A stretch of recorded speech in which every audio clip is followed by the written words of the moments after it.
आज हम classification of particles और उसमें स्पेसिफिकली लेप्टॉन्स का जिक्र करेंगे और ये लेक्चर पुराने लेक्चर की कॉन्टिन्यूटी पर मबनी है, जिसमें हमने ये देखा था कि हमारे पास 6 लेप्टॉन्स होते हैं और लेप्टॉन्स आपके पास फंडामेंटल पार्टिकल्स होते हैं जो कि किसी और चीज़ से मिलकर बने नहीं होते। तो वो जो 6 लेप्टॉन्स हैं आपके पास वो electron, muon, tau, electron neutrino, muon neutrino और टाउ न्यूट्रिनो हैं। फिर उसके बाद हमने लेप्टॉन नंबर का जिक्र किया था जो कि बताता है कि कितने लेप्टॉन्स मौजूद हैं एक न्यूक्लियर रिएक्शन में। फिर उसके बाद हमने ये जाना था कि जो लेप्टॉन नंबर है वो क्यों इंपॉर्टेंट है और लेप्टॉन नंबर की कंजर्वेशन को हमने स्टडी किया था। आज हम सबसे पहले हम एंटी पार्टिकल्स ऑफ लेप्टॉन्स का जिक्र करेंगे, जबकि एंटी पार्टिकल्स ऑफ लेप्टॉन से मुराद ये है कि आपके पास ऐसे पार्टिकल्स जिनका जो ऐसे लेप्टॉन के पार्टिकल्स जिनका जो चार्ज है वो असल में जो लेप्टॉन्स है उनसे ऑपोजिट हो, उसके साथ जो उनका लेप्टॉन नंबर है वो भी क्या हो, वो मुख्तलिफ हो। जैसे हम देख कर आए थे कि जो आपके पास जितने भी लेप्टॉन्स हैं, जैसे कि आपके पास इलेक्ट्रॉन, म्यूऑन, टाउ, इन सब का जो लेप्टॉन नंबर है वो 1 है, जबकि जो इलेक्ट्रॉन का एंटी पार्टिकल है वो आपके पास पॉजिट्रॉन है और म्यूऑन का एंटी पार्टिकल यानी कि एंटी इलेक्ट्रॉन्स को कह रहे हैं वो एंटी म्यूऑन है। इसके साथ साथ जो टाउ का एंटी पार्टिकल है वो असल में एंटी टाउ है। इसी तरह आपके पास न्यूट्रिनो का जो इलेक्ट्रॉन न्यूट्रिनो था उसका जो एंटी पार्टिकल है वो इलेक्ट्रॉन एंटी न्यूट्रिनो है। म्यूऑन का जो आपके पास एंटी पार्टिकल है वो असल में म्यूऑन एंटी न्यूट्रिनो है और इसी तरह टाउ का जो एंटी पार्टिकल है वो असल में टाउ एंटी न्यूट्रिनो है। और तमाम इन एंटी लेप्टॉन्स का असल में जो लेप्टॉन नंबर है वो -1 है, जबकि जो इलेक्ट्रॉन न्यूट्रिनो है, म्यूऑन न्यूट्रिनो है और टाउ न्यूट्रिनो है इनका कोई चार्ज नहीं होता। ये पहले हम पढ़ चुके हैं। इस वजह से इन तमाम न्यूट्रल लेप्टॉन्स को असल में हम क्या कहते हैं, न्यूट्रिनोज। जैसे कि आपके पास electron neutrino, muon neutrino and tau neutrino. इसी तरह आपके पास ये जो एंटी न्यूट्रिनोज हैं ये असल में न्यूट्रल हैं और ये इलेक्ट्रॉन का एंटी न्यूट्रिनो है, या बेहतर है कहना चाहिए इलेक्ट्रॉन का एंटी पार्टिकल जो है वो इलेक्ट्रॉन एंटी न्यूट्रिनो है, म्यूऑन का anti particle muon anti neutrino है। तो असल में आपके पास तमाम वो न्यूट्रल एंटी लेप्टॉन्स को हम असल में क्या कहते हैं, एंटी न्यूट्रिनोज। इसका मतलब ये हुआ कि आपके पास असल में चाहे इलेक्ट्रॉन एंटी न्यूट्रिनो हो, म्यूऑन एंटी न्यूट्रिनो हो या टाउ एंटी न्यूट्रिनो हो, इन सब का कोई चार्ज नहीं है। बिल्कुल उसी तरह जैसे आपके पास जो इलेक्ट्रॉन न्यूट्रिनो था, म्यूऑन न्यूट्रिनो था और टाउ न्यूट्रिनो था, इनका भी कोई चार्ज नहीं था, ये भी क्या थे, न्यूट्रल थे। तो फिर ऑपोजिट चार्ज से यहाँ पर असल में मतलब यहाँ पर ये आ रहा है कि आपके पास जो इलेक्ट्रॉन, म्यूऑन और टाउ थे ना, इन पे असल में नेगेटिव चार्ज था। तो अब इन्हीं के जो एंटी पार्टिकल्स हैं जो कि इलेक्ट्रॉन का पॉजिट्रॉन, म्यूऑन का एंटी म्यूऑन जबकि टाउ का एंटी टाउ है, तो असल में इन सब पर चार्ज क्या होगा, वो पॉजिटिव चार्ज होगा। ये वो डिटेल थी जो कि आपको जानना बहुत ज़रूरी है क्योंकि ये चीज़ें आगे काम आएंगी। जैसे आपके पास जब लेप्टॉन नंबर की हम कंजर्वेशन देख रहे थे तो इसी तरह चार्ज कंजर्वेशन में ये फिर रोल बहुत इंपॉर्टेंट हो जाता है। तो ये असल में जब तक चार्ज नहीं पता होगा आपको इन पार्टिकल्स के, तो फिर आप चार्ज कंजर्वेशन को चेक नहीं कर पाएंगे, यानी कि जितना चार्ज पहले हो उतना ही बाद में हो रिएक्शन के।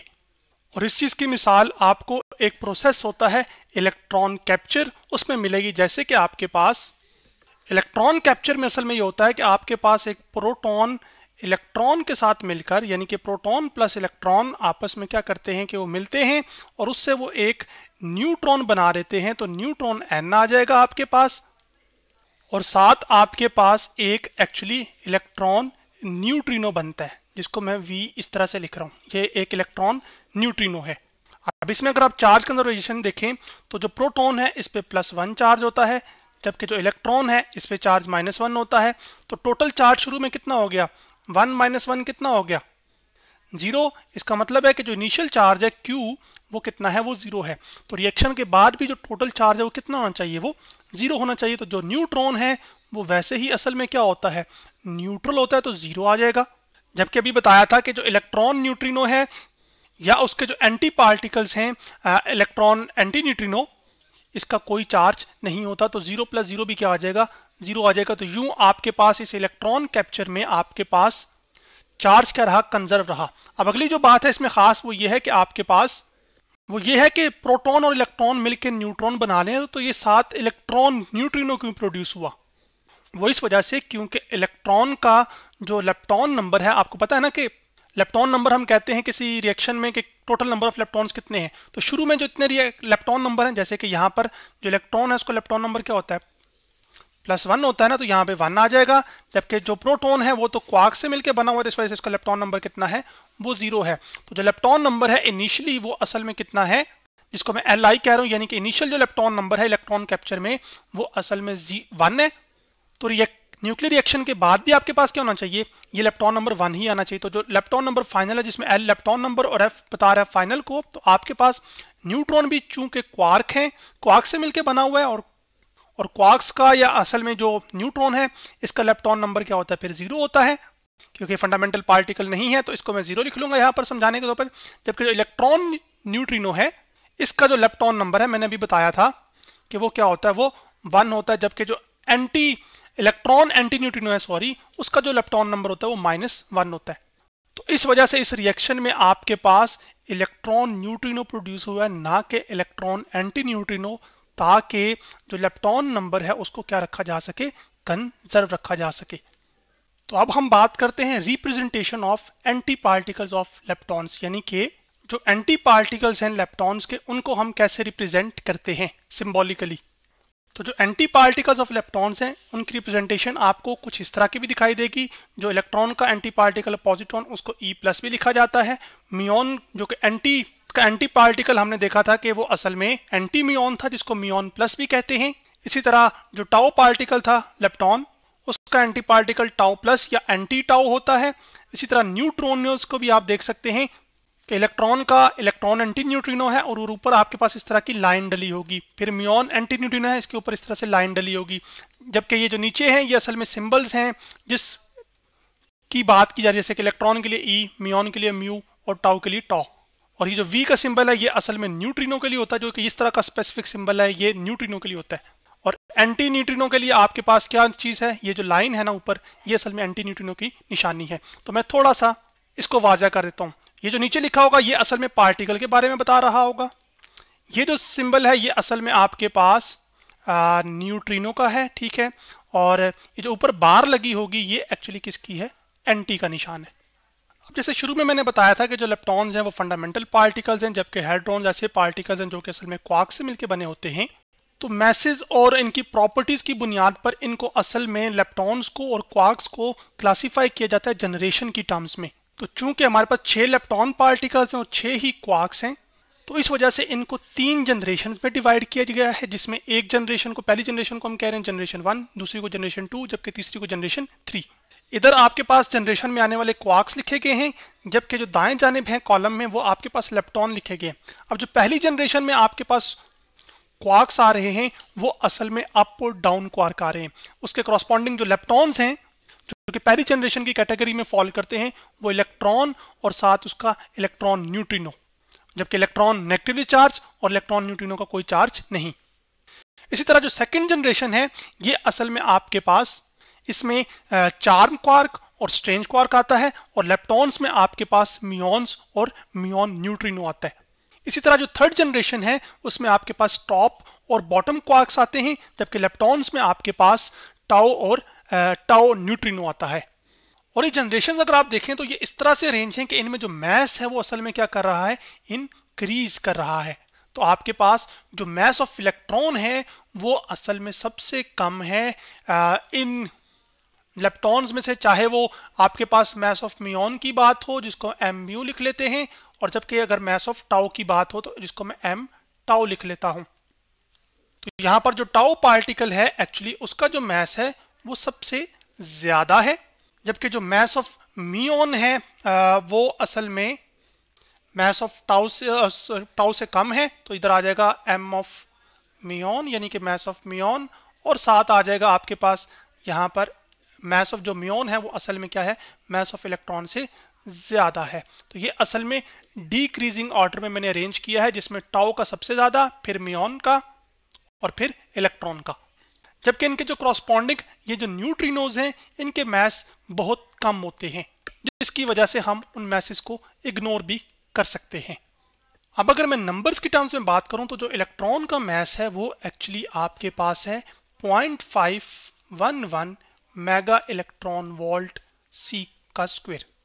और आप ये जानते हैं कि जो मास का यूनिट है वो हम जब छोटे पार्टिकल्स यानी कि इलेक्ट्रॉन्स की या क्वार्क्स की बात कर रहे होते हैं तो या तो मास को हम मेगा इलेक्ट्रॉन वोल्ट की टर्म्स में बताते हैं या फिर आपके पास mega electron volt divide by c का स्क्वायर उससे बताते हैं। ये असल में हम आइंस्टाइन की जो मास एनर्जी इक्वेशन है उससे, जिसमें जो एनर्जी है वो असल में क्या है, मास में कन्वर्टेबल है और मास किस में कन्वर्टेबल है, एनर्जी में। तो जो E इक्वल टू क्या होती है, mc स्क्वायर। तो आपके पास जो m है वो बराबर आ जाता है किसके, E बाय c के। तो E को हम मेगा इलेक्ट्रॉन वोल्ट यानी कि E एनर्जी है जो कि मेगा इलेक्ट्रॉन वोल्ट में मेजर होगी, जबकि जो C है वो आपके पास स्पीड ऑफ लाइट है। तो ये असल में ये जो एनर्जी की वैल्यू है ये क्रॉसपॉन्ड कर रही है एक मखसूस मास को जो कि इलेक्ट्रॉन का मास है। इसी तरह अगर मैं म्यूऑन के मास की बात करूं तो वो है तकरीबन 105 मेगा इलेक्ट्रॉन वोल्ट का square, sorry mega electron volt divided by c का स्क्वायर। जबकि अगर हम बात करें टाउ पार्टिकल की तो जो टाउ पार्टिकल है इसका जो मास है वो सबसे ज्यादा है और वो है 1777 और साथ आ जाएगा mega electron volt divide by c का स्क्वायर। जबकि जो इलेक्ट्रॉन न्यूट्रिनो है इसका जो मास है वो एक्चुअली लेस देन आपके पास 2 इलेक्ट्रॉन वोल्ट है। तो ये जो मास है इतना छोटा है, एक्चुअल में एनर्जी क्योंकि बहुत छोटी है तो उसके जो कॉरस्पॉन्डिंग मास होगा इतना छोटा होगा कि आप इसको फिर क्या कंसिडर करते हैं, मासलेस। इसके साथ भी डिवीजन में आपके पास क्या आएगा, c स्क्वायर, ताकि वो सिमिलैरिटी रहे जो हमने बताई है शुरू में आपको यूनिट्स की। इसी तरह जो म्यूऑन न्यूट्रिनो है और आपके पास जो टाउ न्यूट्रिनो है इनके भी जो मैसेज हैं वो बहुत कम है। जैसे म्यूऑन न्यूट्रिनो का आपके पास लेस देन है आपके पास 0.17 mega electron volt, 0.17 electron volt का इलेक्ट्रॉन वोल्ट डिवाइडेड बाय क्या आ जाएगा, c का स्क्वायर। इसी तरह ये जो टाउ न्यूट्रिनो है इसका जो मास है वो लेस देन है आपके पास 18.2 electron volt divide by c का स्क्वायर। अब यहाँ पर अगर आप देखें तो म्यूऑन, इलेक्ट्रॉन और टाउ का जो मास है वो mega electron volt divide by c square में मेजर हो, यानी कि मेगा इलेक्ट्रॉन वोल्ट में मेजर हो रहा है। जबकि आपके पास जो इलेक्ट्रॉन्स है उनका इलेक्ट्रॉन वोल्ट में आ रहा है। तो मेगा इलेक्ट्रॉन वोल्ट एक्चुअली ज्यादा है किससे, इलेक्ट्रॉन वोल्ट से। इस वजह से आपके पास ये जो मैसेज हैं ये बहुत छोटे हैं, जिसकी वजह से हम इनको क्या कर सकते हैं, इग्नोर कर सकते हैं या फिर हम इनको मैसलेस कहते हैं या मैसलेस ट्रीट कर लिया जाता है। इसी तरह जो क्वार्क्स हैं आपके पास जिनकी जनरेशन 3 है, जो पहली जनरेशन वाले हैं वो अप एंड डाउन है और ये जो अप एंड डाउन क्वार्क हैं यही असल में आपके पास सबसे ज्यादा स्टेबल हैं। इसी वजह से आपके पास न्यूट्रॉन जिसको हम n से लेबल कर रहा हूं और जो प्रोटॉन है जिसको मैं p से लेबल कर रहा हूं वो इन्हीं दोनों क्वार्क से मिलकर बनते हैं। और न्यूट्रॉन और प्रोटॉन इलेक्ट्रॉन के साथ मिलकर पूरा एक एटम बनाते हैं। तो एटम से फिर आगे मॉलिक्यूल और फिर उससे पूरी, और फिर वो एटम्स आपस में कंबाइन होते हैं लार्ज नंबर में। तो आपके पास बिल्डिंग्स या और भी चीजें क्या करती हैं, वो एग्जिस्टेंस में आती हैं। जबकि जो चार्म स्ट्रेन, जो टॉप और बॉटम क्वार्क हैं ये असल में आपके पास अप एंड डाउन क्वार्क की बनिस्बत इतने स्टेबल नहीं है। इसी तरह जो आपके पास जनरेशन 1 में लेप्टॉन्स आते हैं, इलेक्ट्रॉन और इलेक्ट्रॉन न्यूट्रिनो, ये भी एक्चुअली मोस्ट स्टेबल हैं लेप्टॉन्स में। जबकि जो म्यूऑन है ये असल में हाईली अनस्टेबल पार्टिकल है, ये बनता है और फौरन ही तकरीबन माइक्रो सेकंड्स के अंदर ये खत्म हो जाता है या डिके हो जाता है, और वो चीजें फिर हम आगे देखेंगे। अब लास्ट पॉइंट जो हम डिस्कस करेंगे वो है हमारे पास स्पिन ऑफ लेप्टॉन्स। और स्पिन आपको ये बताती है कि जब पार्टिकल्स को मैग्नेटिक फील्ड में रखा जाए तो वो खुद को किस डायरेक्शन में लाइन करते हैं। जैसे कि आपके पास एक ये पार्टिकल है, तो जब आपने मैग्नेटिक फील्ड मिसाल के तौर पर ऊपर की तरफ लगाई तो जो पार्टिकल्स असल में खुद को अलाइन कर लेंगे in the direction of magnetic field, उनको असल में हम कहते हैं कि उन पार्टिकल्स की जो स्पिन है वो पॉजिटिव है। और इलेक्ट्रॉन आपके पास असल में इसकी जो स्पिन होती है वो 1/2 होती है, तो ये आपके पास पॉजिटिव 1/2 आ जाएगी। और जो पार्टिकल्स खुद को मैग्नेटिक फील्ड की अगेंस्ट डायरेक्शन में अलाइन कर लेंगे और मैग्नेटिक फील्ड आपके पास मूविंग चार्जेस क्रिएट करते हैं, तो उन पार्टिकल्स की जो स्पिन है वो नेगेटिव कहलाएगी। और नेगेटिव स्पिन यहाँ पर मतलब इलेक्ट्रॉन के टर्म्स में आपके पास इसका मतलब है कि इसकी जो स्पिन है वो असल में -1/2 एक ये नंबर है। तो जो तमाम लेप्टॉन्स हैं आपके पास, ये तमाम लेप्टॉन्स असल में स्पिन हाफ पार्टिकल्स हैं, यानी कि इनकी स्पिन या तो 1/2 है, और अगर एंटी पार्टिकल की बात होगी तो -1/2 होगी। और जिन पार्टिकल्स की स्पिन असल में हाफ होती है उन पार्टिकल्स को असल में हम क्या कहते हैं, फर्मियॉन्स। तो लेप्टॉन्स हैं वो आपके पास फर्मियॉन्स भी हैं। इसी तरह फर्मियॉन्स की एक और डेफिनेशन ये है कि स्पिन हाफ के साथ साथ जिन पार्टिकल्स की आपके पास 3/2 हो या 5/2 हो समझाने के तौर पर, यानी कि इंटीजर मल्टीपल हो लेकिन हाफ हो। जैसे 1, 3 और 5 क्या है, ये इंटीजर्स हैं। इंटीजर ऑफ हाफ जो है ना, ये असल में हम कहते हैं फर्मियंस को, कि आपके पास जिन पार्टिकल्स की स्पिन हाफ होगी ना, यानी 1/2 स्पिन होगी, उनको असल में हम क्या कह रहे हैं, फर्मियंस। और जबकि जिन पार्टिकल्स की इंटीजर स्पिन हो, जैसे कि 1 या फिर आपके पास 2, जैसे जो फोटॉन्स होते हैं, लाइट के फोटॉन्स, उनकी स्पिन असल में 0 होती है। तो ऐसे पार्टिकल्स को फिर हम क्या कहते हैं, बोसॉन्स। तो आज हमने क्लासिफिकेशन ऑफ पार्टिकल्स और उसमें स्पेसिफिकली लेप्टॉन्स का जिक्र किया।